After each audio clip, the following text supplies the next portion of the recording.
So it was about time for my beautiful rangefinder camera to get a new leatherette makeover, but when I went online I was disappointed that I couldn't find any pre-made leatherette set for it, so I had to do it myself. And I'm pretty sure that there are many others who also cannot find the leatherette for their cameras, because obviously you cannot find it for each and every camera ever produced, especially film ones. So today I'm gonna show you how I did it, what and how did I use, so let's go for it. As you can see, the leatherette I did last time is already sticking out, and actually this leather is not for camera, it's meant to repair the chairs and sofas. So yeah, I kept the original leatherettes so I can use it to cut the new pieces. Okay, so besides the cutting mat, we also need a piece of leather. This one has a good texture and color. I just find it convenient to cut it out separately from the sticky part.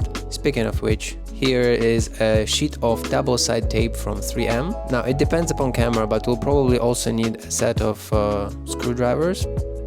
I needed to unscrew some of the parts in front of the camera.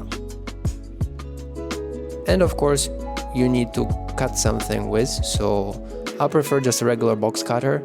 So let's go ahead and let's use the original parts to cut out the pieces for the new set. Make sure you press down firmly and be careful with the fingers. First we'll make just a rough cutout.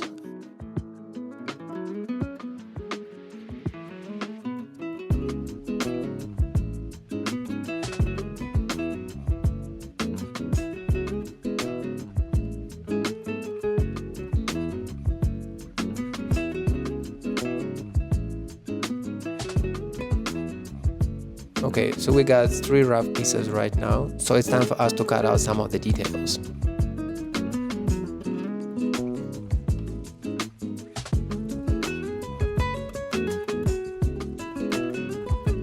Let's start with easy one.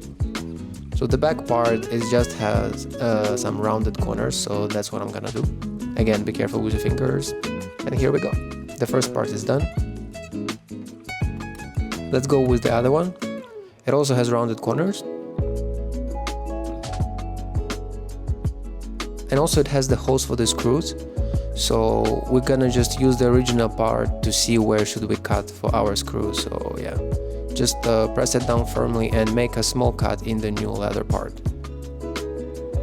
Okay, second part is done, and let's go for the third one. That's the most difficult one because it has rounded corners and some of the other extra bits that needs to be cut.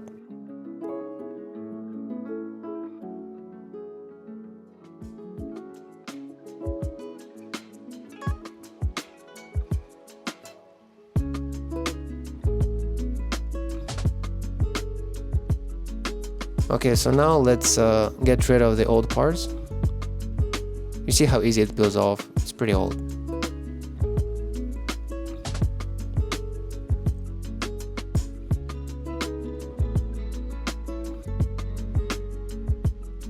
Okay, now it's time for us to cut the double-side stickers. And for the sticky part, you don't have to be that precise. You just can cut the rough shapes because it's much easier to just clean up the residue of the glue than to make a precise cut.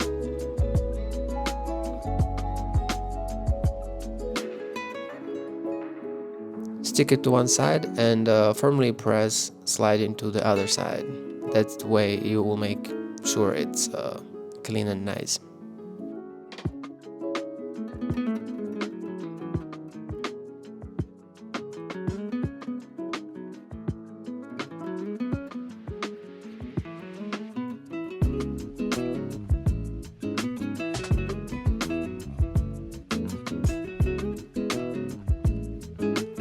And now that you're done, you can peel it off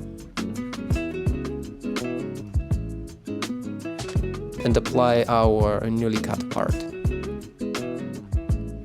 Again, start in one place, let's say from the left. Press it down firmly and make your way all the way to the other side.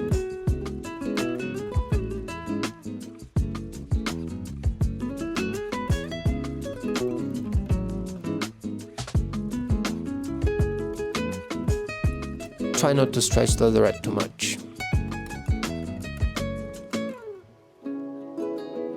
Okay, first part is done. Now let's take care of the screws.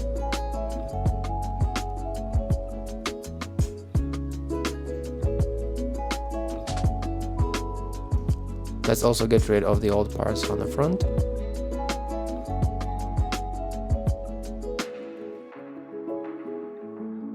I will also unscrew the self-hammer mechanism.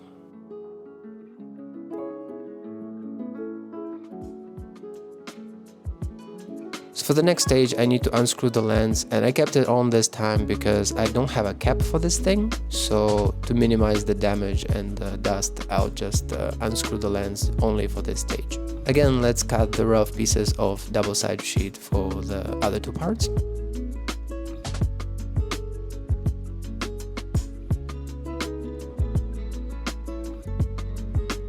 And just like the first one, the second one is done.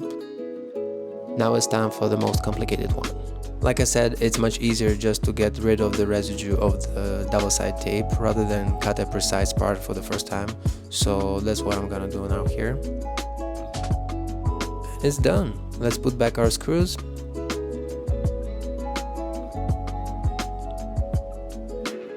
Looks good.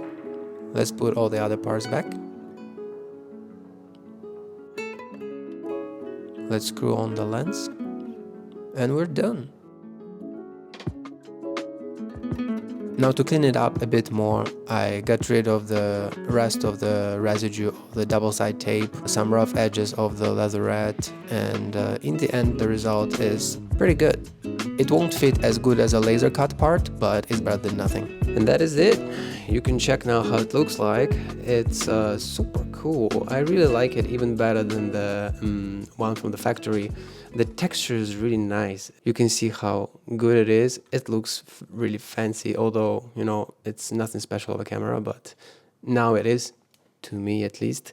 So yeah, if you are in the same position as me, again, I have all the links to the tools and materials I use down below, so you can go ahead and do it yourself. It took me about 30 minutes, but it's not my first time, so it might take a little longer for you. I hope this video was useful to you, and if you want to see this camera in action, you can go ahead over here. I'll leave a link where I shoot this camera on streets of Shanghai, so go ahead and check it out. And in case you want to support me or just say thank you, you can go ahead to buy me a coffee and get me a cup or two. You can find the link down below or in the end of this video. I hope you had fun. Thanks for watching till the end, and I'll see you in the next one.